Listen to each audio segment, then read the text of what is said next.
Hey everybody, welcome back to my channel where I'm going to take you from seed to harvest and beyond. Today we're focusing on the seed side of my channel because I'm going to be showing you all of the work that we've been doing on this 3-day weekend to build this seed starting station with grow lights.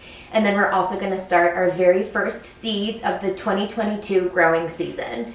So today is Monday, January 17th. It's been in the mid to upper 20s outside. I had the help of both my fiance Matt and my daughter Nora with this project. Hi, I'm Nora. I'm so excited to be helping out tonight. It actually ended up taking a little bit longer and required a little bit more work than expected, but we got it done. So I'm going to go ahead and summarize the work that we did this weekend for our seed starting station. A couple of notes about materials. We did get this 5-tiered shelving unit. Well, I got it from a garage sale. It was $8, so that was a major steal. But because I went the budget-friendly option or route for this project, there were a couple of setbacks. For example, the shelving material is corkboard, which didn't make it very easy to adhere the grow lights underneath each shelf, but I'm going to show you how we worked around that. We also bought some LED grow light tape from Menards. We bought 40 feet total, so we'll show you how we measured and how we cut that and eventually how we stuck it to each shelf. And then once we get to the seed starting portion of this video, I'll show you the materials for that as well. All right, so the first thing that we did was we measured 3 different lines on the underside of the corkboard shelves. We tried to space those lines evenly apart, so there was a little bit of room on each end, but then those 3 lines were evenly spaced apart because that's where we wanted our lights to be evenly spaced, so that our growing seedlings have equal access to the LED grow lights that are sitting above them.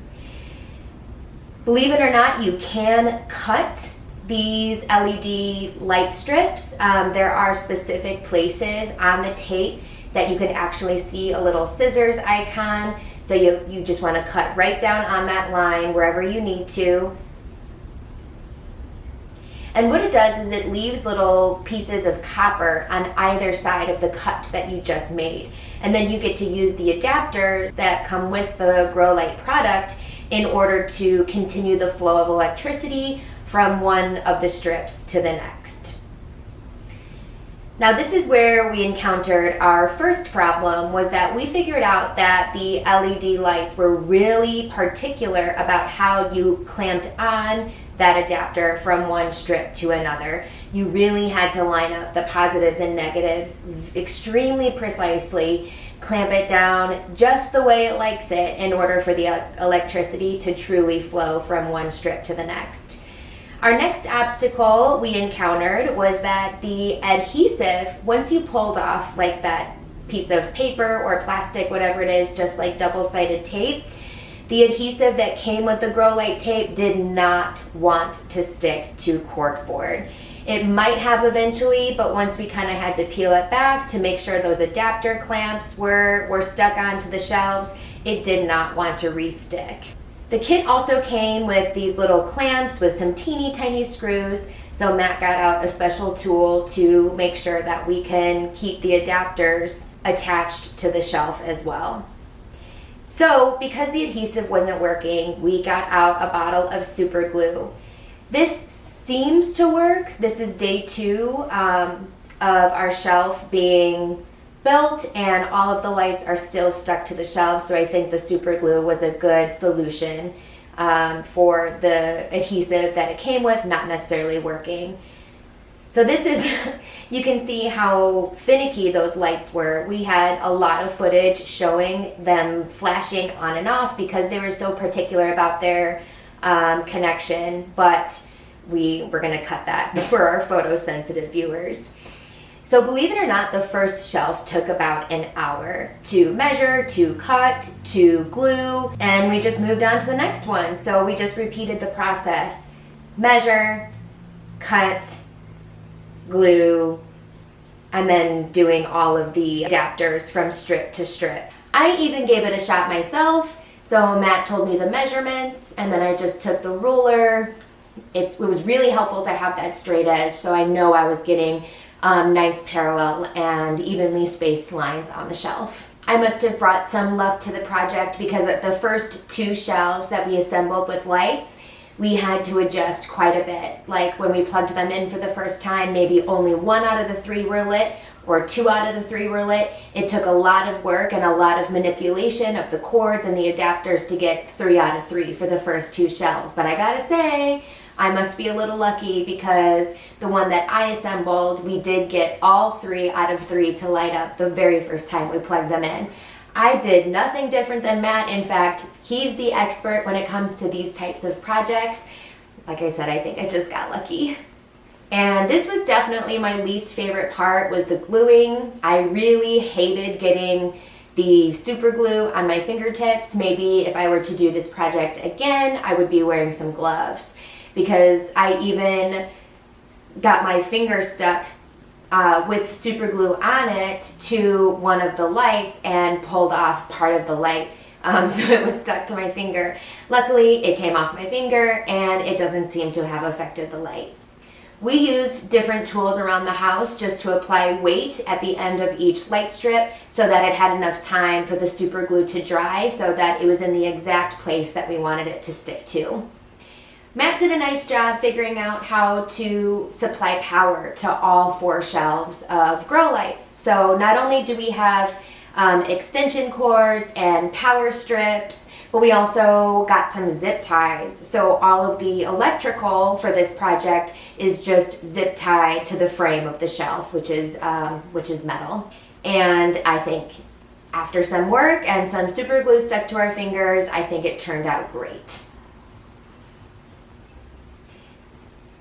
We also have a timer set up on our grow light station so that they are going to be on for 16 hours a day starting now, because the first seeds that we're going to plant for the 2022 growing season does require light for germination. So the first seeds that we're going to be growing are celery. Believe it or not, you can start seeds in January. So we're going to go ahead and turn it over in just a second to the seed starting portion of this video. But before we get to that, I just wanted to let you know what materials we used for starting seeds. So I've got tons of these different trays full of different numbers of cells, or plugs, they're sometimes called. So I have a 5-pack of trays with 128 cells per tray. I have a 5-pack of trays with 50 cells per tray. And then for my larger seedlings, or my larger transplants, I have a tray with 18. So it's nice to have that variation. You also need to do your seed starting with a special seed starting mix. So it's different from potting soil. You're going to want to look for a bag that specifically says seed starting mix, or maybe it'll say like germination mix.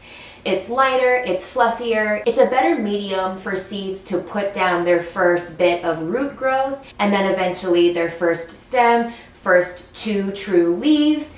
Once they do have their first 2 true leaves, and that just means those are the leaves that resemble the leaves of the actual plant itself, they can be transplanted to a larger cell with regular potting soil, but you do need to start with seed starting mix. Oh, and also it's sterile, because seeds are very susceptible to disease. So we want to take good care of our seedlings and give them the best chance possible. Nora's got our label made. We just pre-moistened our soil so that when I take a clump of it and squeeze it, I don't have any big drips of water, but when I release my hand, it keeps its shape. So that's how you know you're ready to go with your pre-moistened soil. Since this is arranged in columns of 5 or rows of 5, depending on how you look at it, I'm just going to go ahead and dedicate these 5 cells to our celery. So I'm just going to take a little bit of my seed starting mix and place it into each cell. Do you want to work on that one?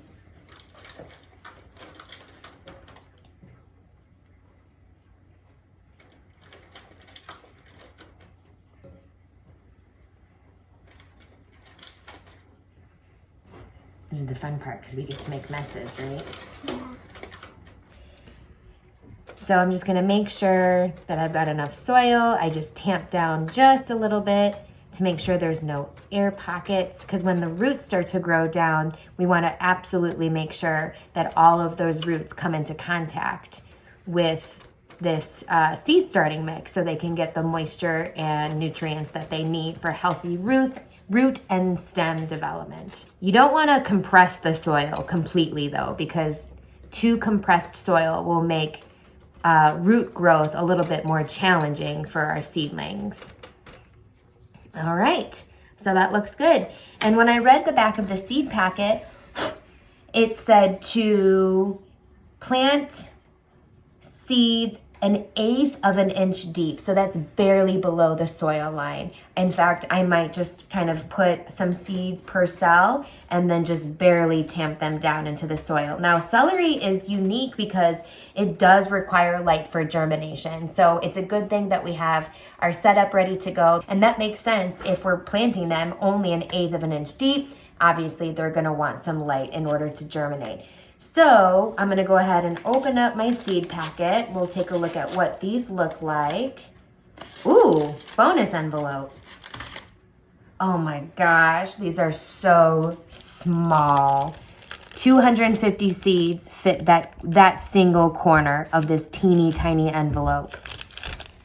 This is gonna be challenging. Look at how small those are. How many are those? That's 250 seeds. My heavens. There's the babies. All right, let's see if I have the dexterity to get some of these seeds. I'm gonna go ahead and just put several seeds, probably 2 or 3 per cell, just to make sure I have at least one germinate successfully per cell. And hopefully we'll end up with at least 5 healthy celery seedlings.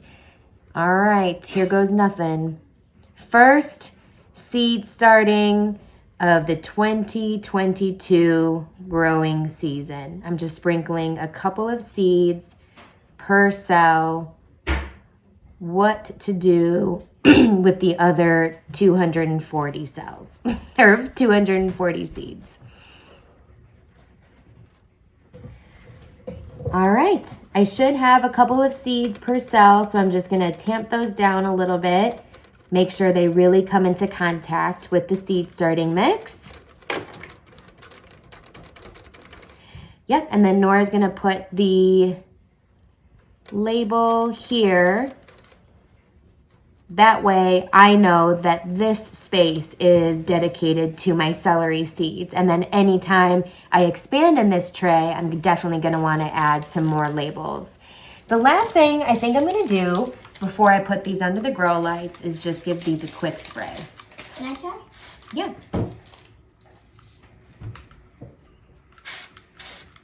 Good. All right, let's see if this says how long we get to wait for germination. Keep soil moist and temperature at 70 degrees for 2 to 3 weeks until emergence. So these are gonna take a long time to germinate. It says 2 to 3 weeks. Then reduce temperature. I don't worry too much about temperature. When seedlings have 2 true leaves, which are the leaves that actually resemble the leaves of the adult celery plant, we'll transplant into bigger plugs.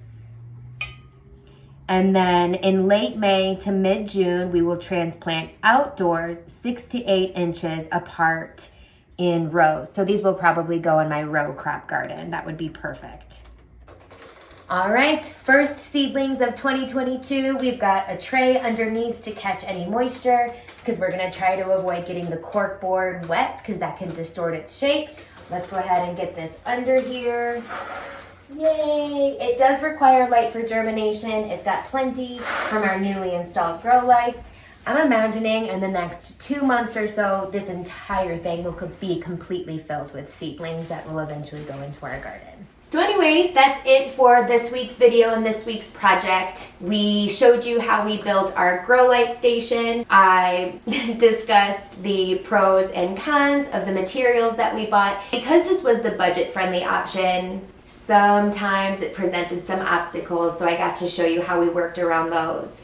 I also got to tell you about how we have this on a timer, and then finally we started our first seed. So thank you so much for joining us. Remember, subscribing helps support my work, so thank you so much for subscribing, and I will see you in the next video. Bye!